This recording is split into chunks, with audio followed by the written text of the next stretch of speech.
Ndugu wa Tanzania, naitwa Kanali Bernard Masala Mlunga, kaimu mkurugenzi wa habari na uhusiano,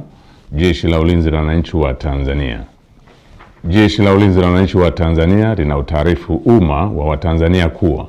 linaendelea kufuatilia kwa karibu na kutathmini hali ya ulinzi na usalama nchini katika kipindi hiki cha kuelekea uchaguzi mkuu unaotarajia kufanyika tarehe 28 na tarehe 29 mwezi Oktoba mwaka 2025 kama ilivyotangazwa na Tume Huru ya Uchaguzi nchini na Tume ya Uchaguzi Zanzibar. Kwa ujumla, Jeshi la Ulinzi la Wananchi wa Tanzania linaridhishwa na hali ya usalama iliyopo nchini katika kipindi hiki ambacho vyama vya siasa vinaendesha kampeni zao kwa kuzingatia matakwa ya kisheria, kuheshimiana na kuvumiliana kunakooneshwa kupitia kwa wagombea wao wa ngazi za urais, ubunge na udiwani. Jeshi la Ulinzi la Wananchi wa Tanzania linaviomba vyama vya siasa kuendeleza hali ya amani na utulivu wakati wote wa kampeni, kupiga kura na baada ya kupiga kura. Katika hatua nyingine, Jeshi la Ulinzi la Wananchi wa Tanzania linalipongeza Jeshi la Polisi na vyombo vingine vya usalama kwa jinsi vinavyoendelea kusimamia hali ya usalama katika kipindi hiki cha kuelekea uchaguzi mkuu.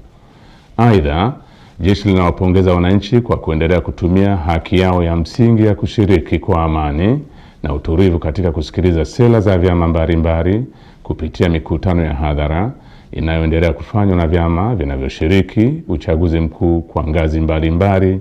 ili kuwachagua viongozi watakaowaletea maendeleo.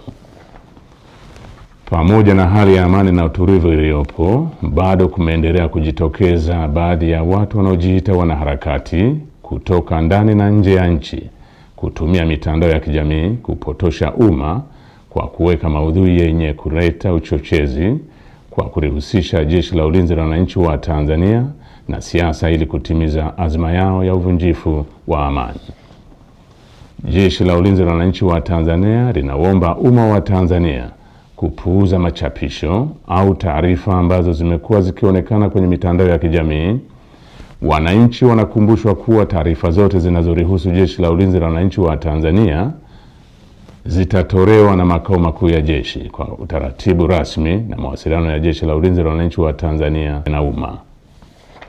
Jeshi la Ulinzi la Wananchi wa Tanzania likiwa sehemu ya vyombo vya ulinzi na usalama vyenye dhamana ya ulinzi nchini, ninapenda kuhakikishia Watanzania wote hali ya amani, usalama na utulivu katika kipindi hiki cha kuelekea uchaguzi mkuu, wakati wa uchaguzi na baada ya uchaguzi mkuu. Asanteni kwa kunisikiliza.